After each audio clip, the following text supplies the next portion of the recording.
네, 여러분 안녕하십니까. 지난 시간에 이어서 이번 시간에는 동아농민 운동이 발생했을 무렵 일본에 의해서 추진되었던 우리나라의 근대화 운동이었던 가보개혁에 대해 배우도록 하겠습니다. 자, 오늘 핵심 포인트는 바로 가보개혁입니다. 이 가보개혁은 약 3번에 걸쳐서 이루어졌습니다. 이 3번에 걸쳐서 이루어졌는데 각각 어떤 개혁을 추진했었고요.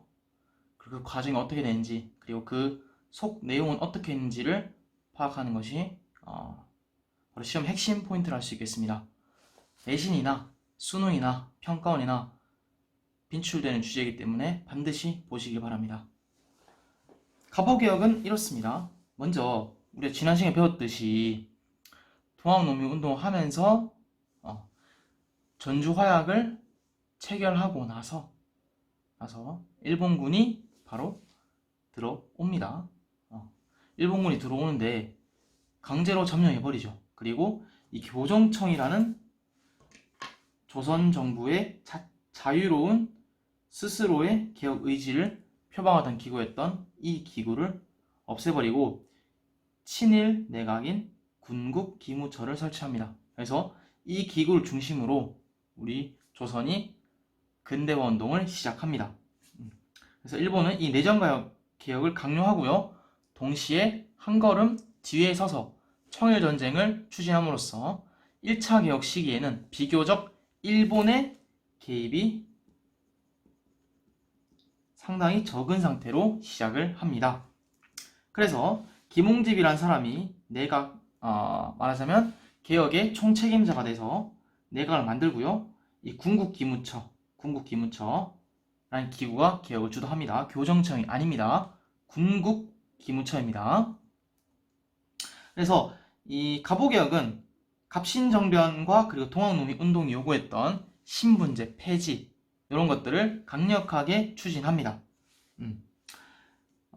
가보개혁 1차 개혁 내용은 정치, 경제, 사회 여러 분야가 있는데요. 엑기스만 한번 다 왔습니다. 첫 번째, 우리나라가 연호를 사용합니다.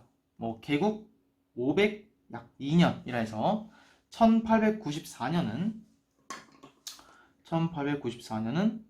조선왕조가 건국한 지 약 계산해보면 약 502년 되는 해입니다. 그래서 개국 502년이라는 연호를 사용했습니다.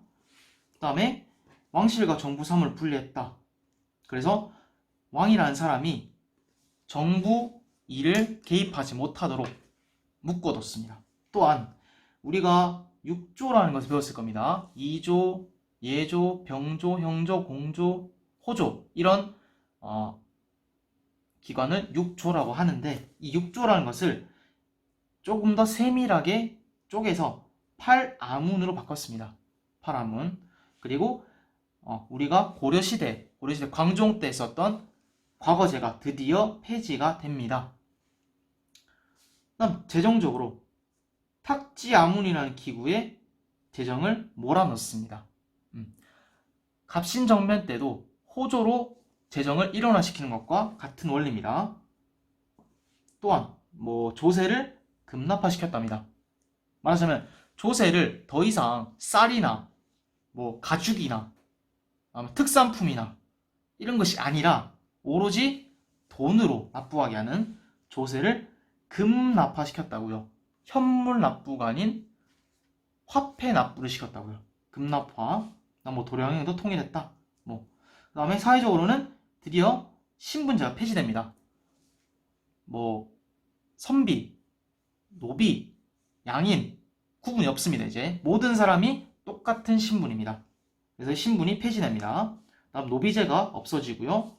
일찍 결혼하는 조혼이 금지됩니다. 또한 과부들의 말하자면 남편을 잃은 여성들을 과부라고 합니다. 이 과부들이 다시 결혼할 수 있는 길이 열렸습니다. 그 다음에 고문과 연좌제가 폐지됩니다. 연좌제는 만약에 우리 반에서 18명인 우리 반에서 한 명이 잘못을 저지르면 18명이 모두 고통받고 꾸지람 듣고 죄를 받는 나쁜 형벌 관습이었습니다. 이런 것을 바로 연좌제를 하는데 이것을 없앴다고요. 그다음 두 번째 계획 시기에 올랐는데 이때는 국제적 국면이 바뀝니다. 일본이 청나라를 거의 박살내고 있었습니다. 그래서 청나라가 거의 패배하기 직전에 일본이 드디어 본격적으로 조선의 내정을 간섭하기 시작합니다. 그래서 조선을 보호국으로 말하면 식민지화시키기 위해서 여러 개혁들을 합니다. 이때는 1차 갑오개혁을 주도했던 이 군국기무처를 폐지시키고요. 그리고 갑신정변의 주역이었던 박영효를 전면에 내세워서 일본에 유리한 방향으로 조선을 탈바꿈시키려 노력합니다.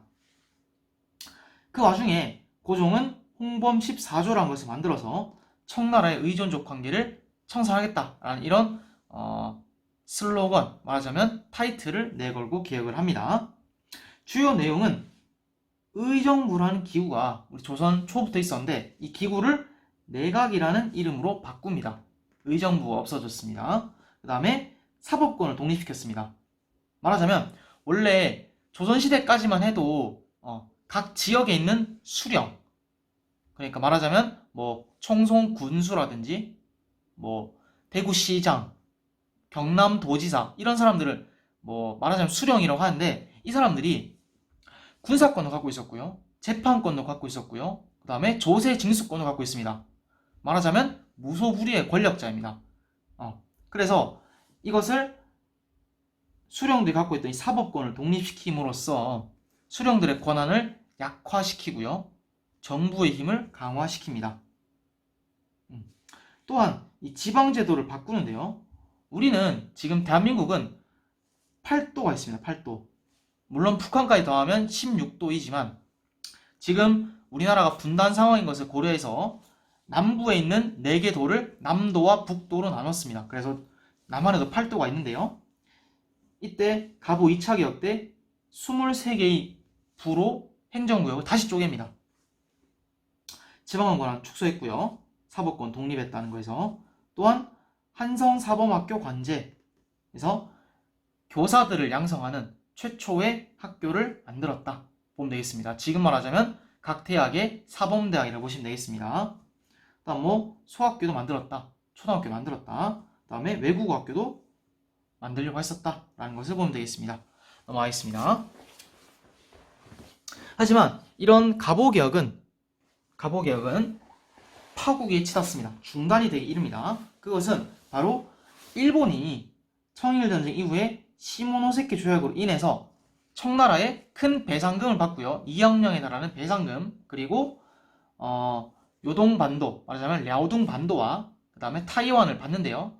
이 랴오둥반도를 받는 과정에서 러시아, 독일, 프랑스가 일본이 중국에 대해서 영향력을 강화하는 것을 막기 위해서 세 나라가 간섭을 합니다. 그래서 일본이 랴오둥반도를 청나라에 반환하는 사건이 일어납니다.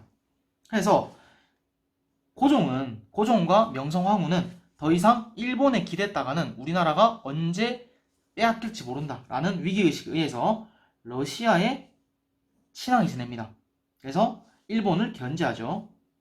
그래서 이 박영호라는 사람은 쫓겨납니다. 다시 일본으로 쫓겨납니다. 빠이. 그래서 이렇게 고종과 명성황후가 러시아에 친한 모습을 보이고요. 일본을 밀어내려는 모습을 보이자 일본 사람들은요, 내각은요, 사무라이, 말하자면 깡패들을 고용하기 시작합니다. 그래서 이 깡패들을 고용해서 우리 조선의 국모였던 명성황후를 시해합니다. 그래서 을미년에 큰 변이 일어났다 해서 을미사변이 발생합니다. 그래서 일본이 칠러 정책을 주도하는 명성황후를 잔인하게 시해하고요. 시체를 알아볼 수 없도록 화장을 시켜버립니다. 불태워버립니다. 그래서 지금도 그 시신은 어디 있는지 알 수가 없습니다.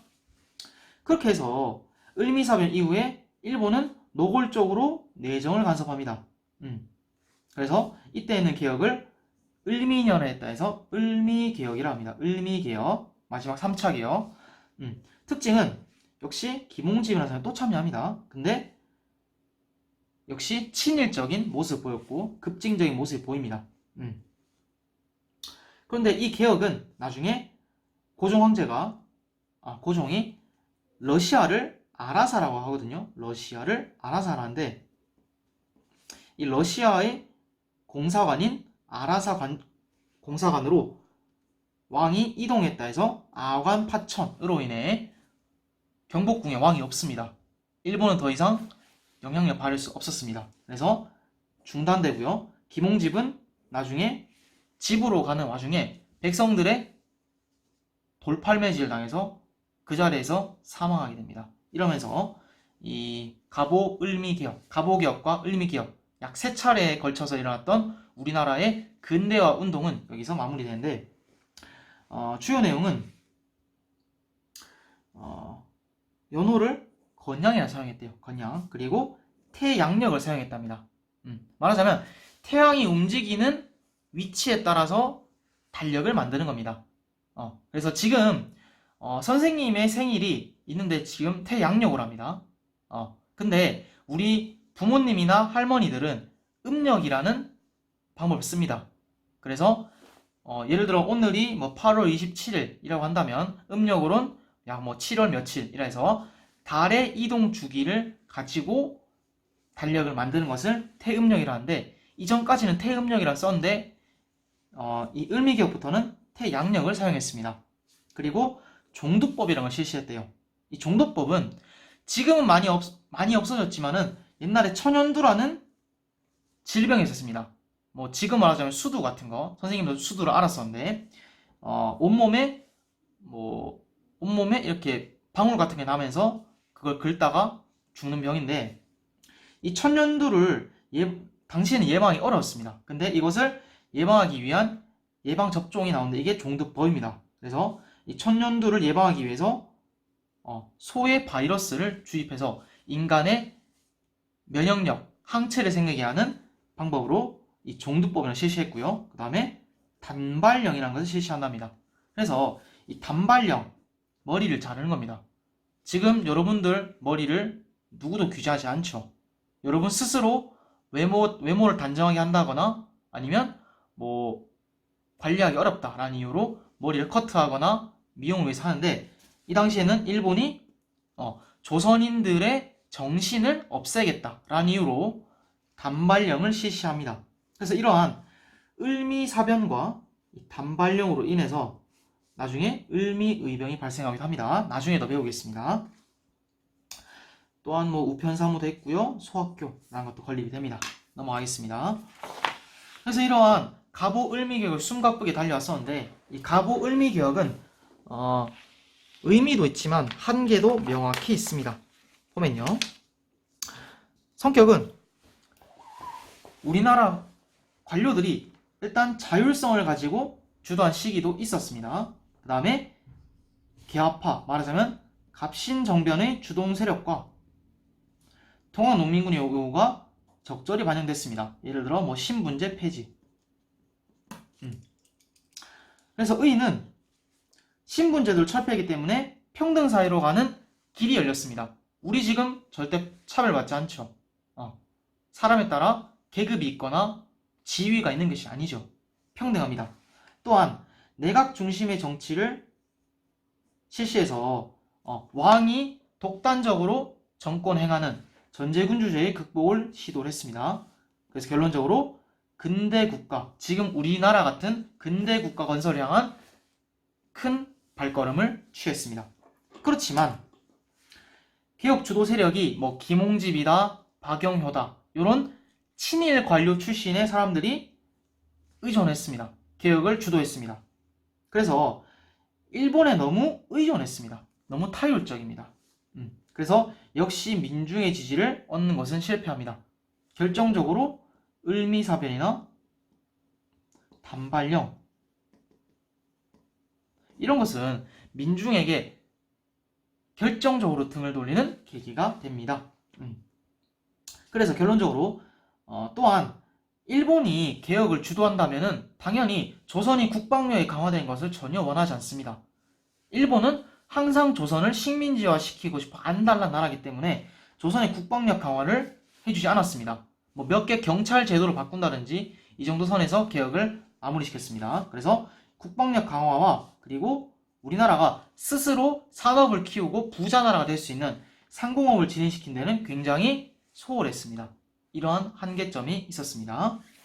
자, 다음 시간에는 아관파천이라는 사건 이후에 고종이 아관파천 이후에 나중에 고종이 황제로 등극을 합니다. 그래서 나라 이름을 대한제국으로 바뀌게 되는데 이게 어떻게 되는지 한번 알아보도록 하겠습니다. 이상입니다.